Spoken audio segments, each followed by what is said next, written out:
The John Wick movies are some of my favorite turn your brain off and enjoy the ride movies, especially the first one. While the action is always epic and fun to watch, the story was always something I felt could be improved on. I have almost no issues with the first movie, but as they started to expand the lore and give you more details about the High Table and secret assassin society of the world, it began to become ridiculous and convoluted. I always thought when it came to John Wick, the mystery of his way of life, the society, all that was best left as that, a mystery with vague clues that were never answered. I always rolled my eyes when a new person with a new title and a job that was, no, this one's one step below the high table comes into the story. They never seem to be consistency in the world. They forgot what they added in the last movie and just made up a new thing, going, oh, look, this guy, wow, he's even cooler and harder for John to beat.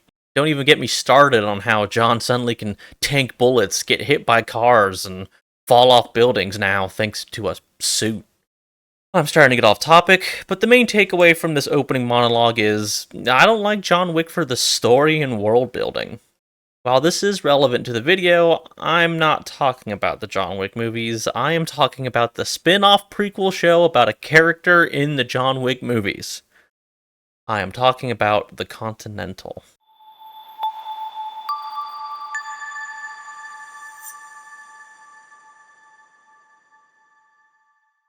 The Continental is about how Winston Scott was introduced to the world of the High Table, secret assassins, gold coins, and the Continental Hotel. And, spoiler alert, the ending is him taking over the hotel.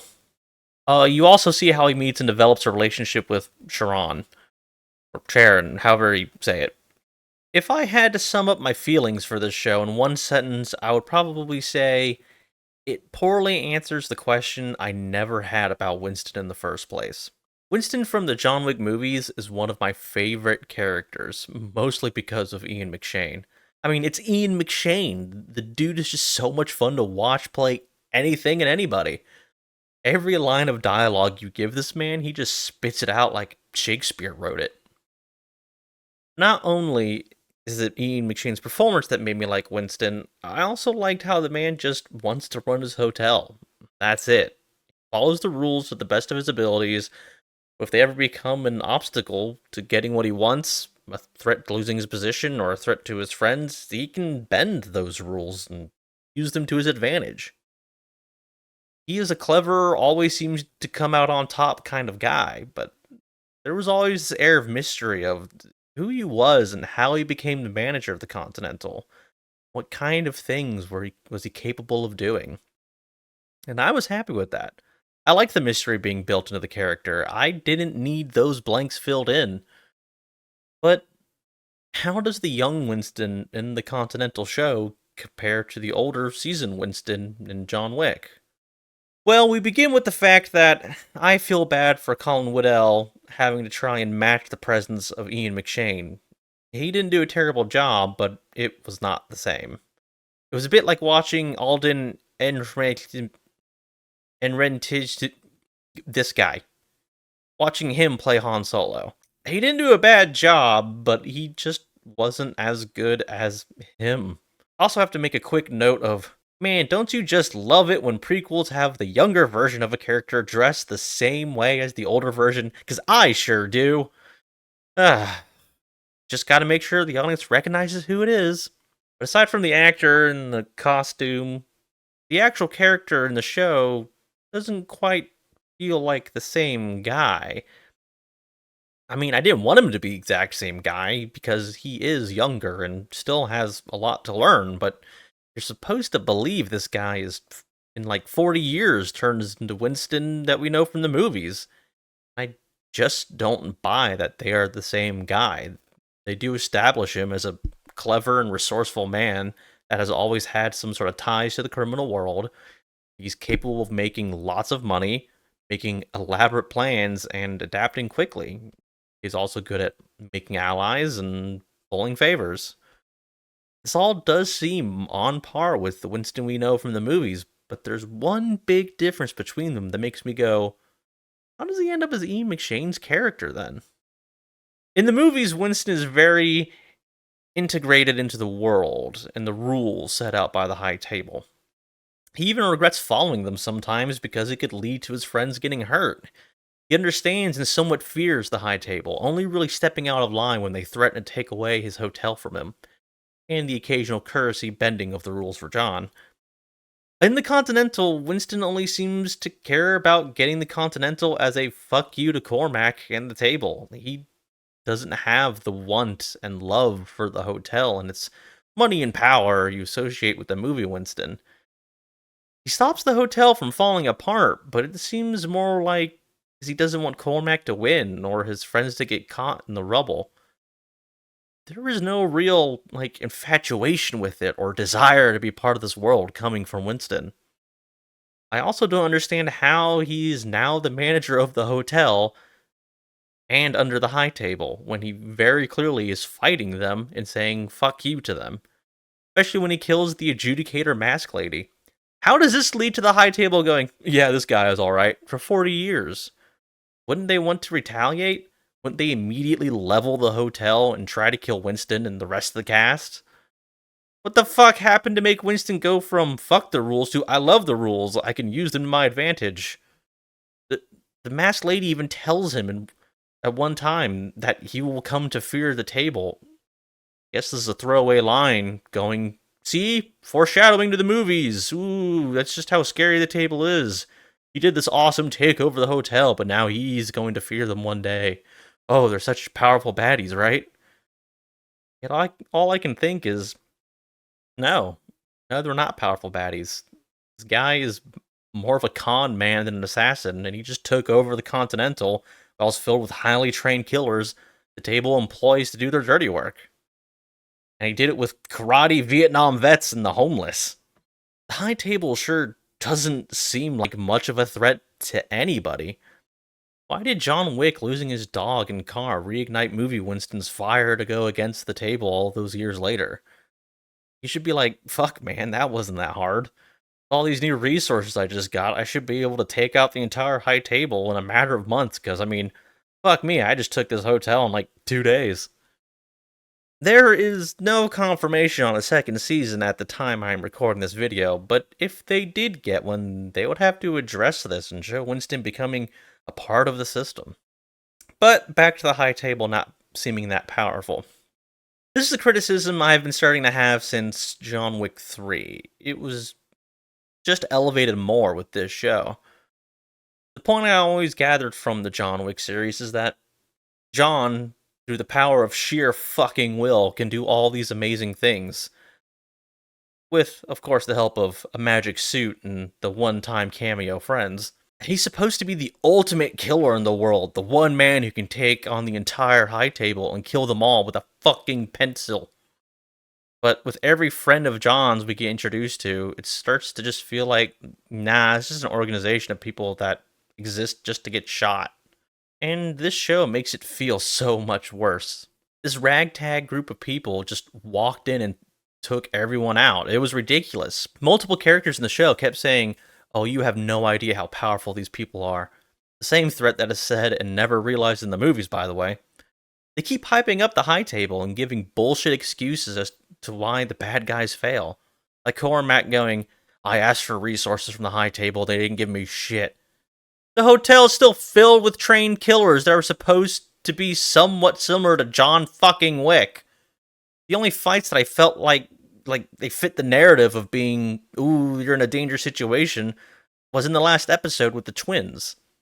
Everyone got their ass kicked by the twins until last-minute things put them over the edge and made the good guys just barely win. Everyone else in the hotel were just cannon fodder.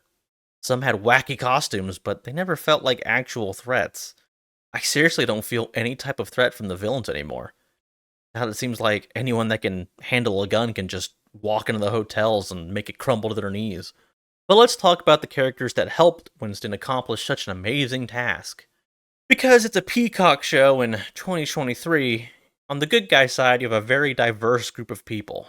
On the bad guy side you have, I'll admit, some diversity as well, but not as much. And I also couldn't help but notice the only losses on the good guys were this. Yeah, pretty much as one would predict or expect with modern TV. Story-wise, it was fine justifying the characters and why the ones that died, but it was very noticeable and hard to ignore. I will say though, all the performances were good. Again, Colin Waddell did pretty well, even though he is no Ian McShane. I'm not going to attempt to say his name, but the guy who played Sharon also did good, but also not as good as Lance Reddick. I had no issues with anyone's performances, really. I will say, Mel Gibson put them all to shame, though. Mel Gibson is one of those actors where you go, oh, look, it's Mel Gibson doing some Mel Gibson stuff. But there were a lot of times that I didn't feel that way when he was on screen. He really played the unhinged, overconfident, short-tempered, and somewhat psychotic Cormac brilliantly. Although I don't think it took him much to get into the crazy mindset. Lucky day for me. I don't know. Yeah. What if I rob you? While the actors played their characters well, the actual characters were something that could have been better. I think almost every character but Lemmy and Jenkins, I was shouting at the TV, just going, just fucking talk to each other. Just say the thing. They all had these vague secrets from each other that ended up being revealed later by other people. Like Lou being suspicious of absolutely everybody, and Miles just going, nah, don't worry about it. I mean, I know all this stuff about Dad and his friends that you probably want to know and would change your life, but also make you okay with everyone. But nah, I won't tell you and risk you getting involved. Even though I am already kind of asking you to get involved sometimes, you kind of are actually already involved anyways, and you make yourself involved a lot. But nah, I'm not going to tell you anything. Or how the fact that Mayhew absolutely knows and understands what the Continental is and the type of people that stay there, but he never tells Katie anything about it. Just keeps telling her not to get involved. Like, fucking explain to her why, goddammit. Except for the cheating on his wife thing, this dude seemed somewhat decent and genuinely concerned for Katie's safety. But he never fucking told her about all the high-trained assassins in the fucking hotel involved with a super secret and powerful shadow organization that practically runs the city. They established right away she's a stubborn girl who won't stop. So you should probably fucking tell her about the Continental in the hope she doesn't walk in and immediately get herself killed. The dialogue as a whole in this show was just not very good. There were times the characters would say something and you're just like, the fuck does that mean, or what does it have to do with anything? Like Lou saying hand-to-hand combat is about life and death, but guns bring only death. And she proceeds to throw an axe at a target, and the entire show she's throwing knives at people, breaking bones, throwing them through windows, and punching people in the throat. All things that could kill someone as well as more slowly and painfully than a gun. Lou is just not a good character, in my opinion. I don't care for her attitude, reasoning, motivations, decisions, any of it, really. It felt very much like she just didn't need to be there in the story. She felt like she was there to check a box, do speeches about how the world thinks she can't be a karate master because she's a black woman.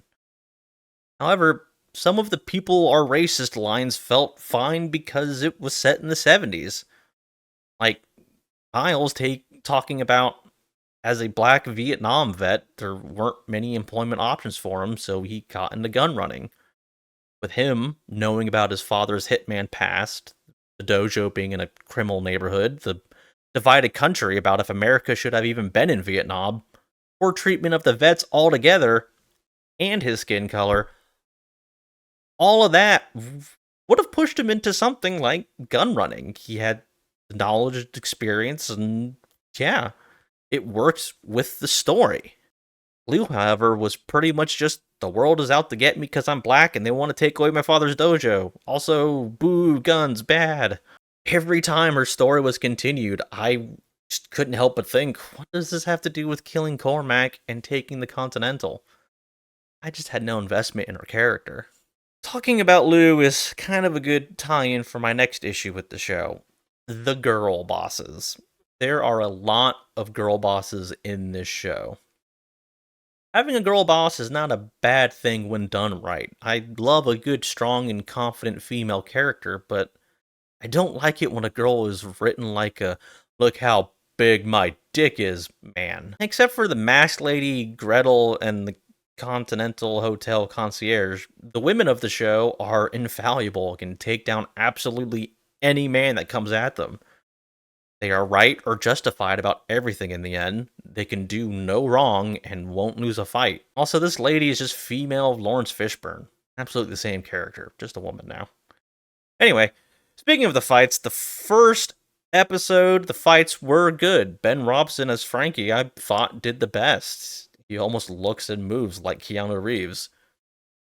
There are good and creative fights with lots of John Wick-esque kills, but I didn't like a lot of the girls' fights. I did appreciate the use of weapons and tools and some of the more accurate takedowns a little girl could use on a big guy, but there was also plenty of, yeah, it wouldn't work that way moments. I do, however, like the lack of special gadgets and bulletproof everything. They actually had to get out of the way of the bullets and not just plot armor them. Other than that, there's not much to say about the action overall. I mean, it's John Wick action. That's the thing they do well. This show's real weakness is the stories and character, the same weakness that the John Wick movies have. But with a show that is more story than movies, it is really highlighted in the Continental. Without doing a full, complete episode by episode breakdown, I am sure there are things I missed or got wrong in this video. But if I wanted to leave you with anything about this show, it's this. The Continental is a show that never needed to happen. No prequel origin story they could have created would ever be better than the audience headcanon or, frankly, just leaving the air of mystery around the character of Winston. This show suffers from a weak story sandwiched between decent action scenes. If you don't like woke ideals, you probably won't enjoy it. And lastly, suffers from the same thing most prequels suffer from. The audience knows Winston survives. They know he becomes the manager of the hotel. So all threats to him don't feel like they really need to be taken seriously. And the only way to fix that is to make people care about the other characters. And with this show, I just don't. If you want my honest opinion on if you should watch this show, I would say I wouldn't pay for it. I'd rather just rewatch the first John Wick. And on that note, let me know what you thought about the show if you watched it. Would you pay for it? How often do you rewatch the first John Wick? Like and subscribe, comment down below, just have a chat with me, chat with someone else, anything you want to do, really. And I will see you in the next video. Bye.